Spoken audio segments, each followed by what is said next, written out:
Nadhani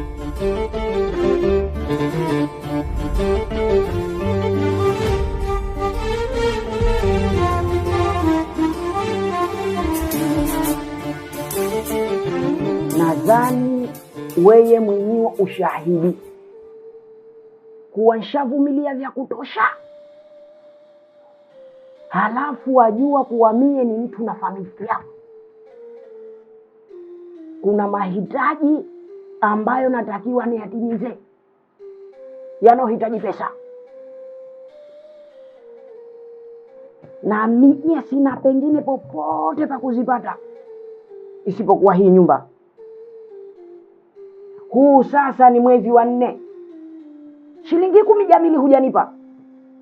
Hebu naambia wewe mwenyewe kungusu jamii niishi vipi?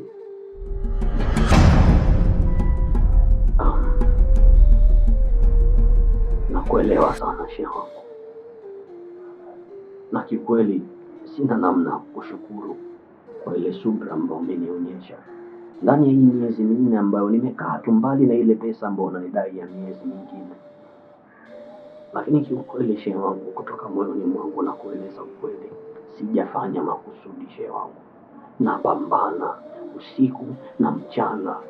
Hapa kwangu kwenyewe shehe wangu mtihani, niamini.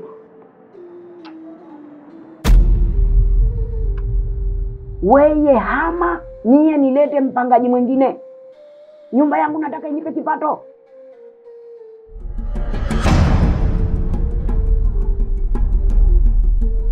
Sawa shehe wangu, maana hata kama niseme nikuombe msaada mimi mwenyewe na nikutaibu, maana ushanifadhili vya kutosha shehe wangu.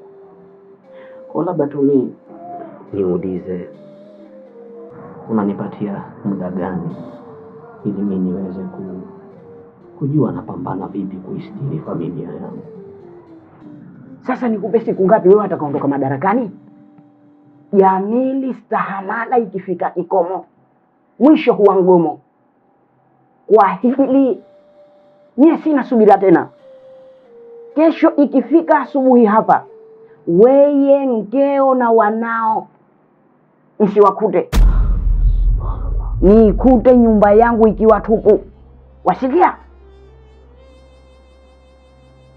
Pole kwa mtihani huu, lakini weye kama baba wa familia wajua nafanya hivi kwa sababu gani? Salamu alaykum na Ramadhani karimu.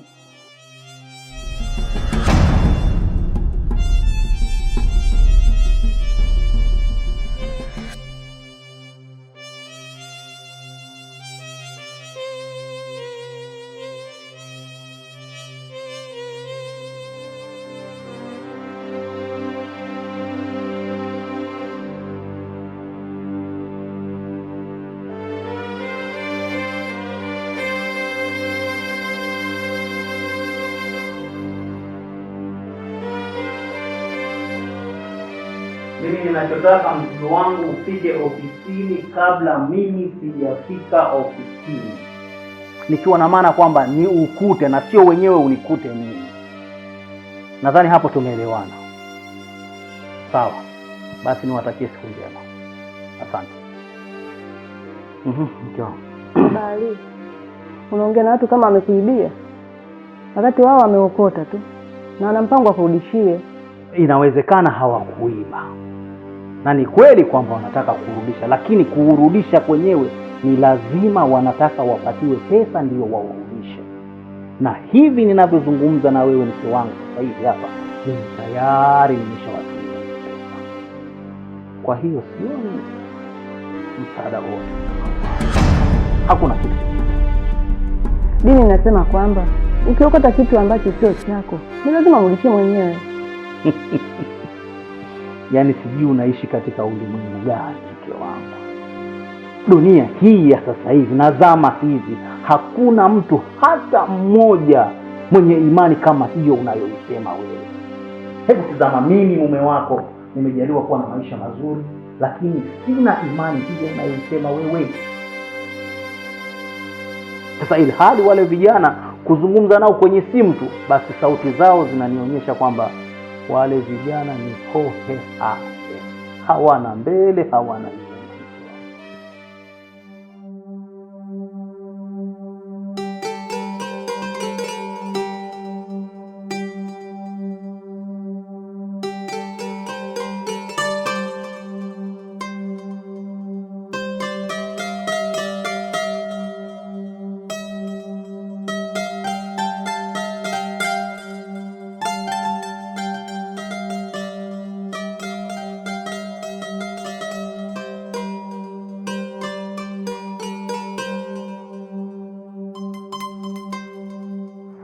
Amesemaje?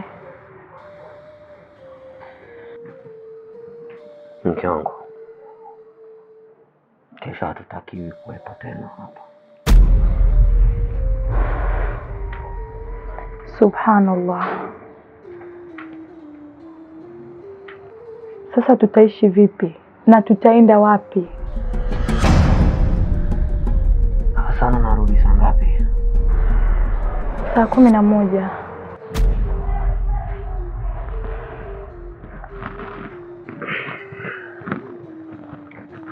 Nisikilize mke wangu,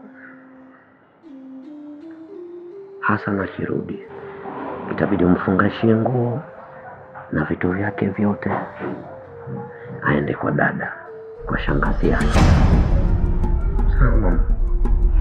Mpaka kila kitu kitakapokaa sawa, then tutamfuata. Naamini kabisa kwamba Mwenyezi Mungu hatatuaibisha, hili halitakuwa la muda mrefu. Sawa? Yamchukulie vitu vyake, aende kwa shangazi yake. Mimi na wewe watu wazima mke wangu, tushapitia mengi, tutajua tunapambana vipi, tunatoka hapa. Sawa, nimekuelewa. Sawa. Wacha mimi ninyanyuke hapa, niende nikajaribu kudai pesa yangu kwa Bwana Shabani. Sawa? Baba Hassan, usiende kujaribu. Naomba ukadai kwa nguvu zote. Kumbuka hatuna pesa yoyote tunaitegemea humu ndani zaidi ya ile. Sawa mchongo.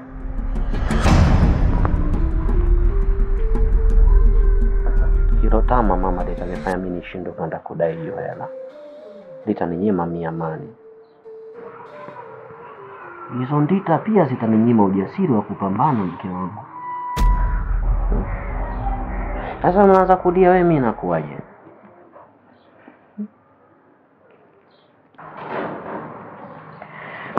Usijali mume wangu. Sawa. Mimi najua haya ni majaribu tu mume wangu. Ipo siku yataisha na tutasahau hizi shida. Sikukosea wewe kwa mke wangu. Sawa, nikutakia safari njema. Imani ni imani tu, haijalishi ni umri gani. Sasa nikwambie kitu kimoja basi mke wangu. Kwa imani hiyo unayosema wewe, mimi naomba nikupe kazi.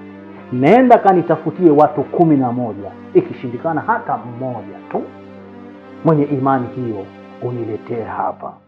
Na mimi ninakuahidi nitakupa shilingi milioni 1 cash. Haina kodi. Kwa matumizi yako itakuwa kama zawadi. Baba Ali, jamani wacheza kamari? Mimi siwezi kucheza kamari na wewe la azizi wangu. Hiyo ni kama zawadi tu. Wengine wanasema bakshish. Mimi natoka mjua. Uwe na siku njema. Hai pia.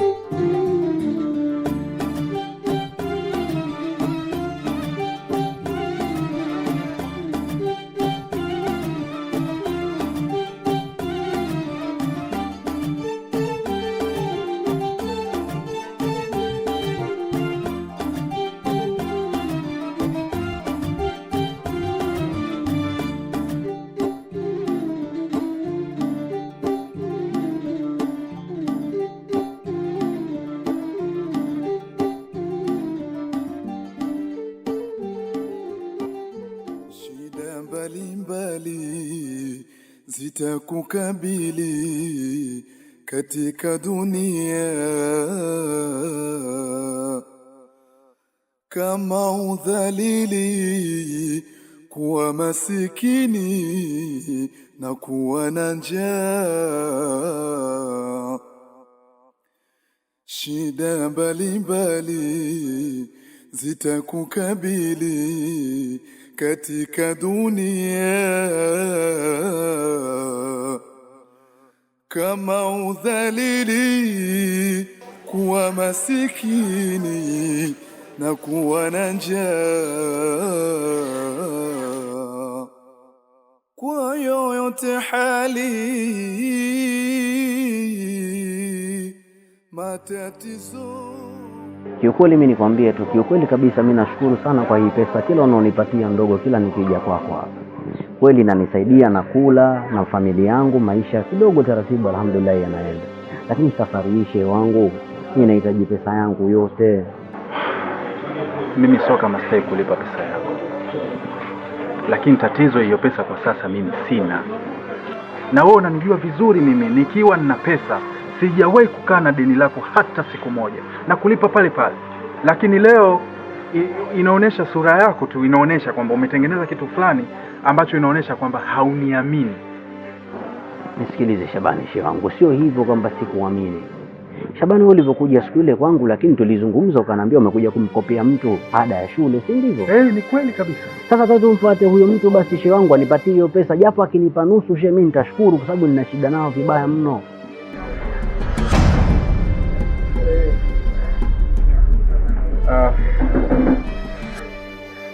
Mimi mawazo yako nimeelewa.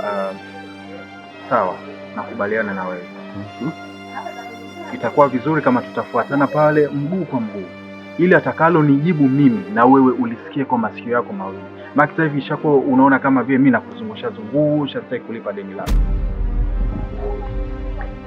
Sawa, wazo lako si baya shehe wangu, ni jambo jema, lakini mimi nafikiri tukienda kule sio swala la kumsikia tena. Yaani swala ni kwamba yeye atupatie pesa, nipatie mimi niweze kupata pesa yangu leo hii. Shehe wangu, mimi nakuelewa vizuri, nakuelewa. Cha msingi wewe na kuomba tu ufuatane na mimi tuende pale wote. Sawa, twende hata saa hizi. Basi nipe dakika moja tuniache maagizo dukani. Inshallah.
Poleni sana kwa hayo mnayoyapitia.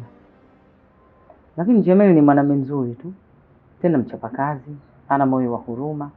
Mimi wala sitaki kumsema vibaya, lakini inafika wakati kuna mambo lazima yasemwe.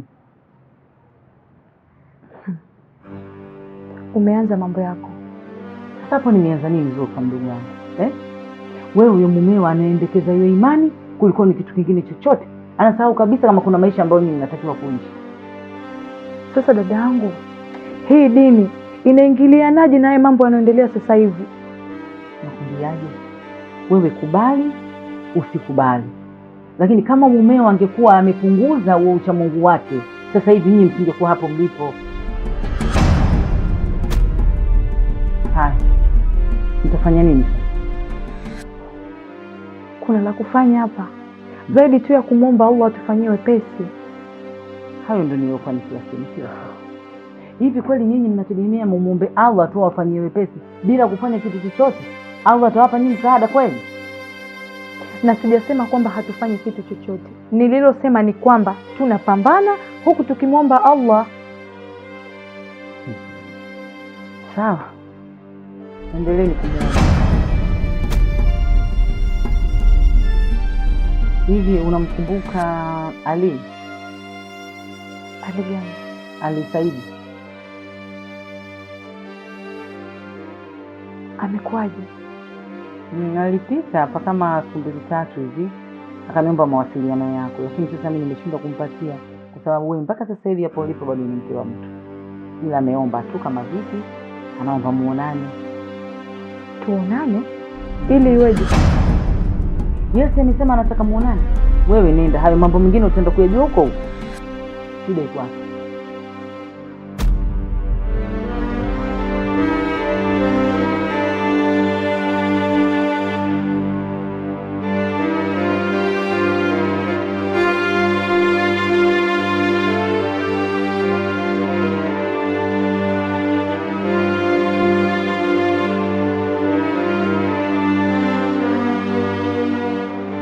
Assalamu alaikum. Wa alaikum salam, shemegi, karibuni. Asante. Vipi ujamaa tumemkuta? Yupo ndani, lakini sio muda mrefu angekuwa ameshatoka. Hata hivyo tuna bahati sana.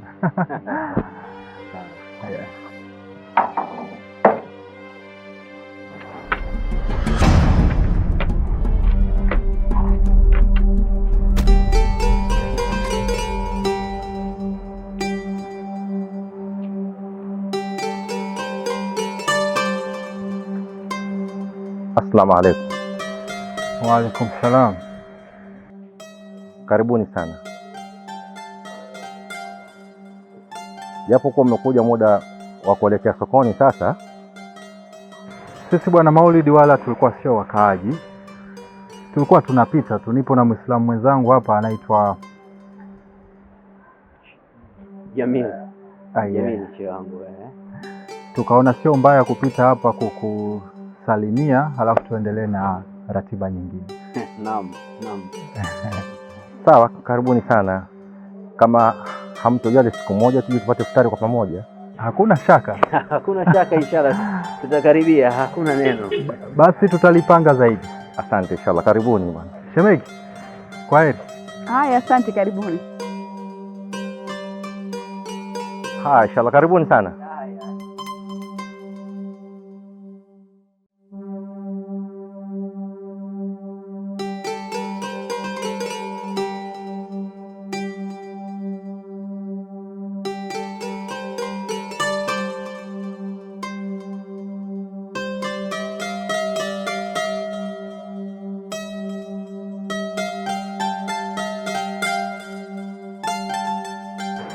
Kwenye hali tu ya kibinadamu ya kawaida, kuna vitu kama binadamu vinatakiwa uviendee. Unajua, muda mwingine unaweza kumsaidia mtu kupitia mimi ule mkopo, wala sijauchukua kwa sababu ya mambo yangu wala kufanyia jambo langu lolote lile katika masuala yangu ya kibiashara. Lakini mtu mwenyewe kama unavyomuona yule pale. Sasa mimi naanzaje kumdai kwa nguvu na kumshurutisha kama vile ambavyo ona nishurutisha? Ukiachilia tu mbali uwezo wa kipato, lakini pia hana macho mawili kama mimi na wewe. Mimi nakuelewa sana shehe wangu Shabani. Yaani hapa mimi kinachonichanganya kichwa ni umtihani ambao niko nao. Nawaza na utatua vipi. Kuna jambo nilikuwa nafikiria.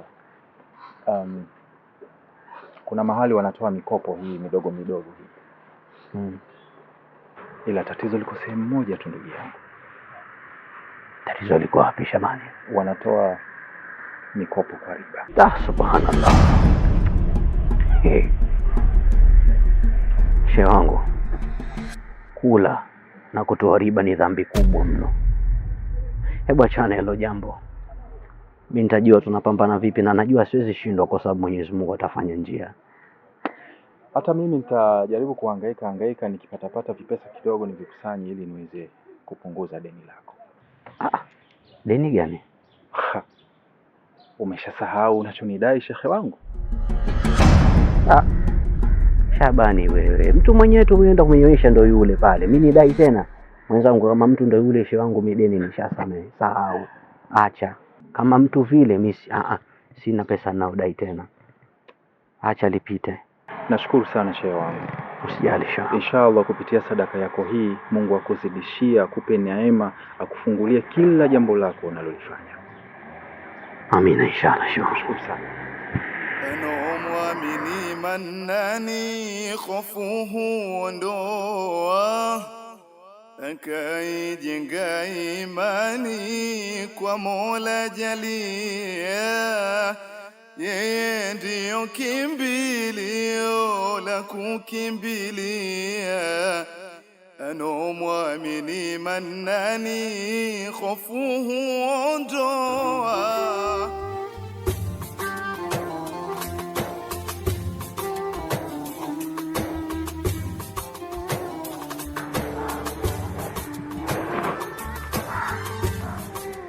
Assalamu alaikum. Waalaikum salamu. Ali, habari za miaka mingi? Salama, tunamshukuru Mungu. Vipi wewe na familia yako mnaendeleaje? Sisi wazima, sijui wewe? Hata sisi wazima tunashukuru. Nyumbani wote wazima, tunamshukuru Mungu pia. Okay. Nakusikiliza. Hata na mimi pia nakusikiliza. Zubeda ameniambia unahitaji kuonana na mimi. Mbona hata mimi Zubeda huyu ameniambia kwamba unahitaji kuonana na mimi. Una shida? Okay, samahani. Zubeda amenidanganya. Amekudanganya na wewe pia.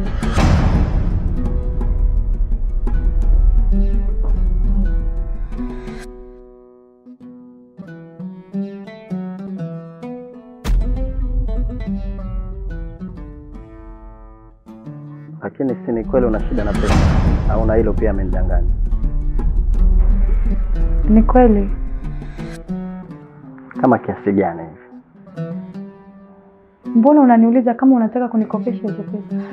Sitaki kukukopesha. Wala huna haja ya kurudisha. Nataka nikugaie bure. Kwa matakwa gani? Si kwa matakwa yoyote.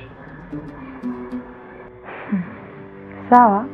Nashukuru sana kwa msaada wako, lakini siwezi kuchukua hizo pesa zako. Mimi kuonana na wewe bila ya kumtaarifu mume wangu ni kosa pia. Uwe na siku njema.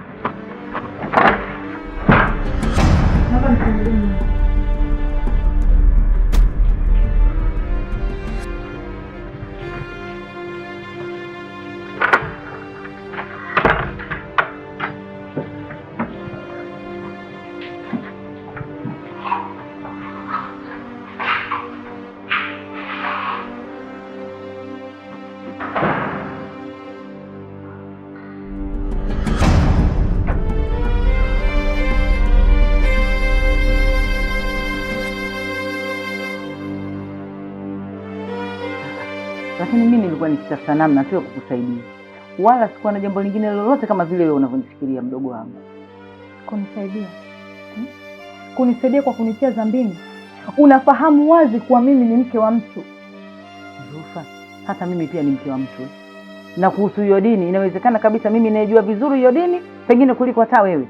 Lakini nafikia mahala kuna mambo mengine lazima yafanyike ili maisha yaendelee mdogo wangu.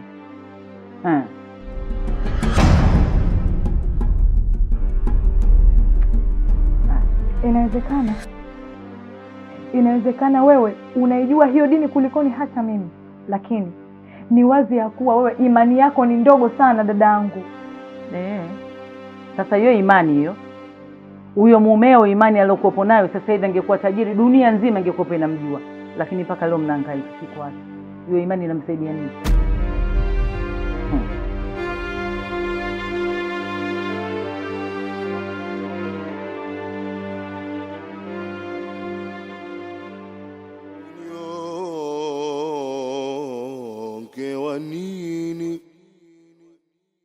Wakati upo Rasuli,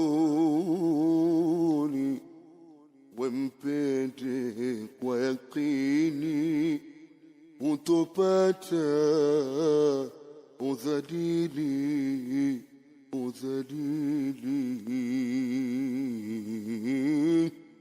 Wangalie Bilali amenukia uturi, ukimshika Khalili wewe yako ni sukari. ukimshika Khalili, wewe yako ni sukari. Ukimshika Khalili.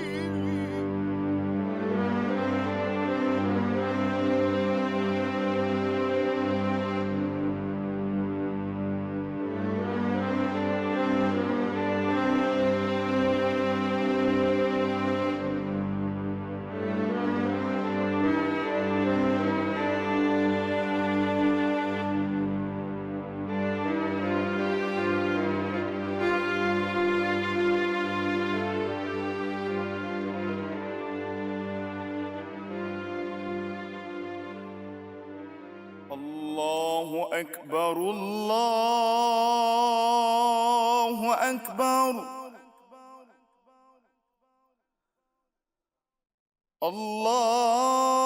الله أكبر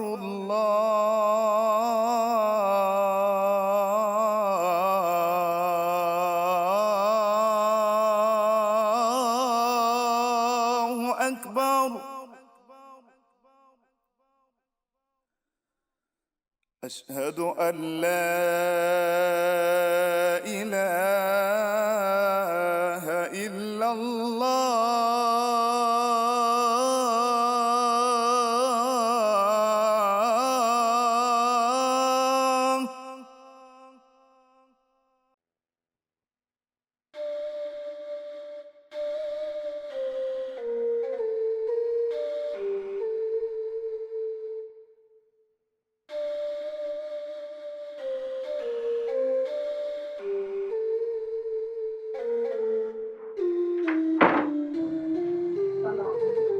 Waalaikum salam.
Mbona mmerudi mapema sana leo?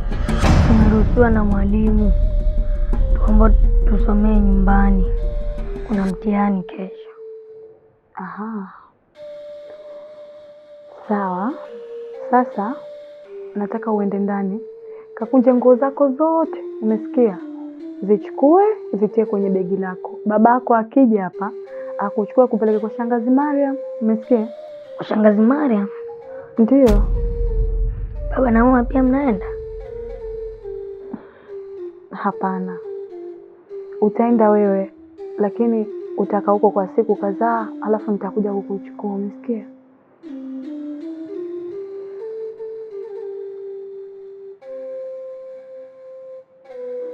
Mama, naomba unisamehe. Nilibanja mimi chuba lakini sikusudi. Hassan,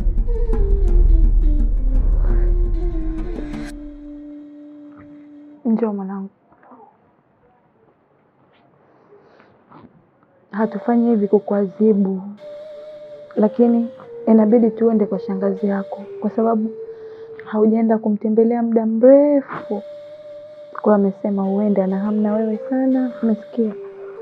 Na ukienda kule hautakaa muda mrefu kwa sababu hata mimi sipendi kukaa mbali na wewe. Utakaa tu siku kidogo, nitakuja kukuchukua, umesikia? Nenda kakunje nguo zako.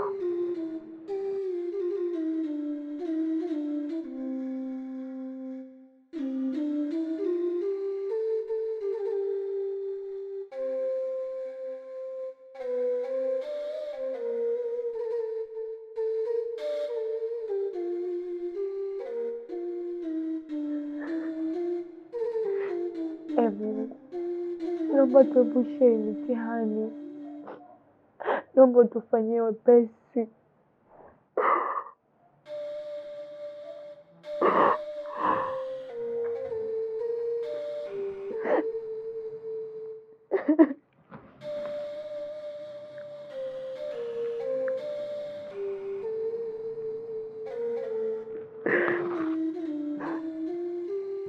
Mwenyezi Mungu mwingi wa rehema, mwenye kuneemesha neema kubwa kubwa na ndogo ndogo, ama hakika hakuna Mungu mwingine anayestahili ama kupaswa kuabudiwa pasi na wewe. Mwenyezi Mungu, nakushukuru kwa neema zote ambazo umenijalia, nikianza na afya njema. Umeweza kunijalia macho mawili yenye kufanya kazi vizuri, mikono na miguu yenye kufanya kazi vizuri, na mengine mengi.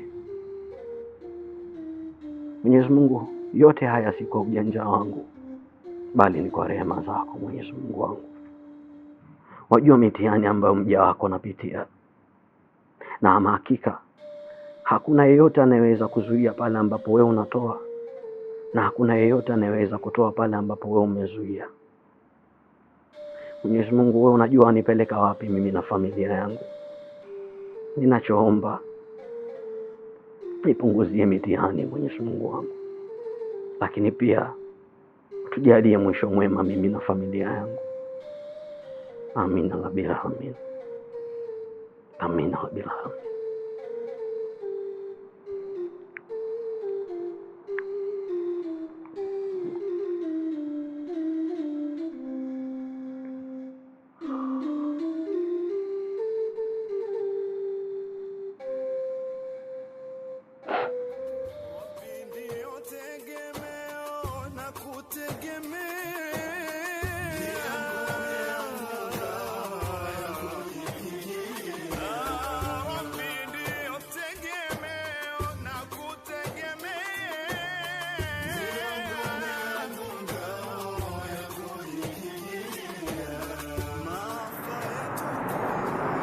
Amani.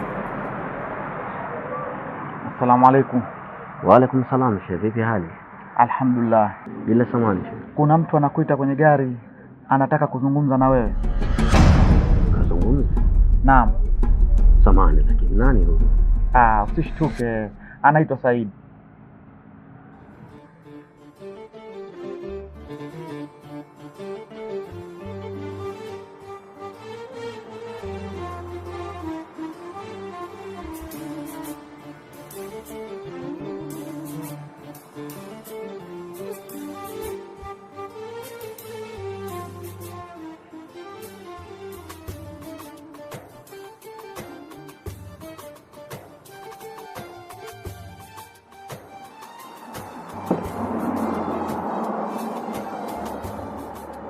Karibu. Salamu alaykum. Wa alaikum salam.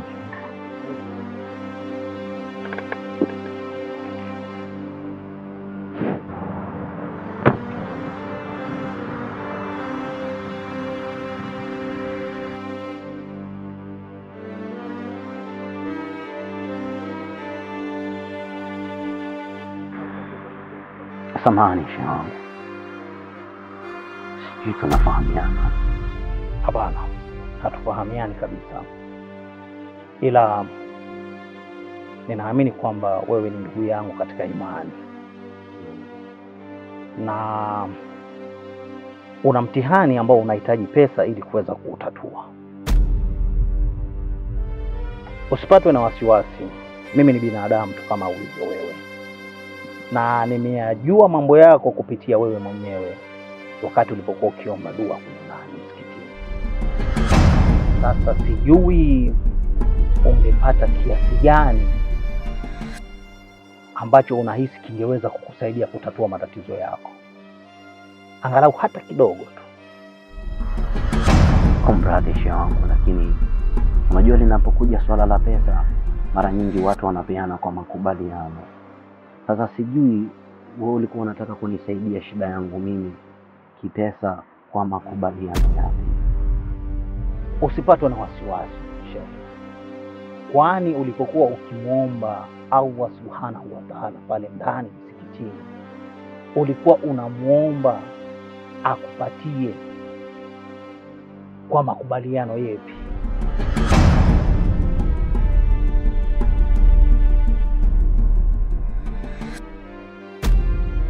Naamini kwamba Mwenyezi Mungu alitaka nikusikie ukiomba ulichokuwa unakiomba, na naamini vile vile kwamba hiyo ilikuwa ni ishara tosha kabisa ya yeye Mwenyezi Mungu kuniamrisha mimi nikusaidie wewe.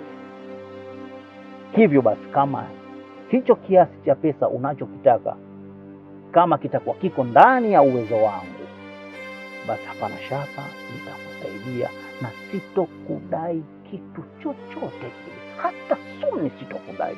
Sihitaji ujira wowote kutoka kwako. Je, shehe wangu, milioni 2 zinaweza kukusaidia kutatua matatizo yako? Zitatosha?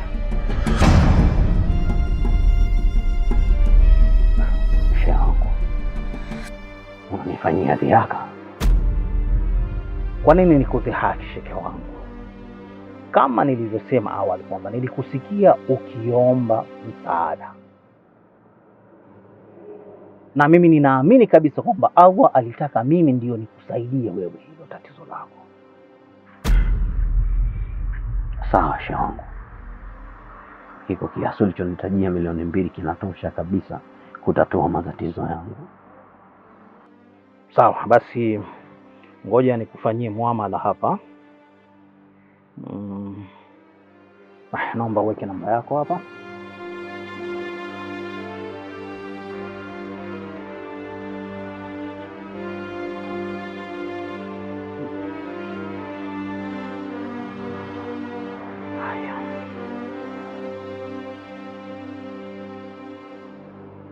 Haya, mimi nimeshatuma, na hizi pesa ukienda kwa wakala yoyote yule atakutolea hizo pesa bila ya makato yoyote, kwa sababu nimeweka na ya kutolea kabisa. Nafikiri utaweza kutatua matatizo yako sasa shehe wangu. Uwe na amani tu. Asante shehe wangu, Allah kuzidishie. Asante sana kwa dua yako njema, na na imani kwamba Allah ataipokea. Sasa mbona unaondoka shehe? Tunahitaji tufahamiane vizuri zaidi shehe wangu, kwani huu ndo udugu wenyewe sasa. Sijui mwenzangu unakaa wapi, unashughulika na shughuli gani, ili hata wakati mwingine ukipatwa na tatizo sasa iweze kuwa rahisi sana kukufikia. Kwanza nitangulize samahani shehe wangu kama nitakuwa nimekukwaza popote, lakini mimi naamini anayetoa msaada ni Mwenyezi Mungu peke yake. Kwa mfano mzuri tu, leo tulikuwa hatufahamiani, lakini nimekuja nimelia shida yangu kwa Mwenyezi Mungu wangu, na amekuleta wewe, umeweza kuwa msaada kwangu. Kwa mara nyingine ikitokezea nimepata shida yoyote, nitarudi pale pale kwa Mwenyezi Mungu wangu, na naamini atamleta mja mwingine kama si wewe, na ataweza kunitatulia shida yangu pia kama alivyofanya leo. Narudia tena kumradhi kama nitakuwa nimekukwaza popote shehe wangu. Basi mtoto wangu, Ramadhan Karim, na nikutakie saumu njema. Amin inshallah, na kwako pia. Shukrani. Muamini manani khofuhu ondoa, kaijenga imani kwa Mola Jalia, yeye ndio kimbilio la kukimbilia.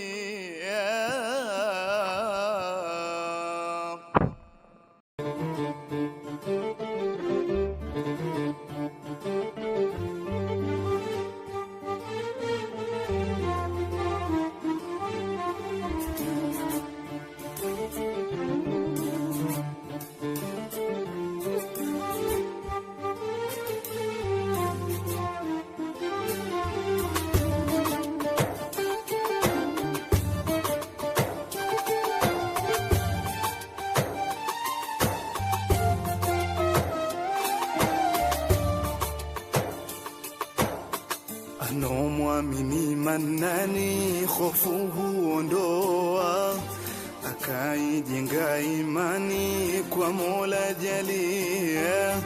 Wewe ndio kimbilio la kukimbilia, anomwamini Mannani hofu ondoa. Akaijenga imani kwa Mola Jalia, wewe ndio kimbilio la kukimbilia.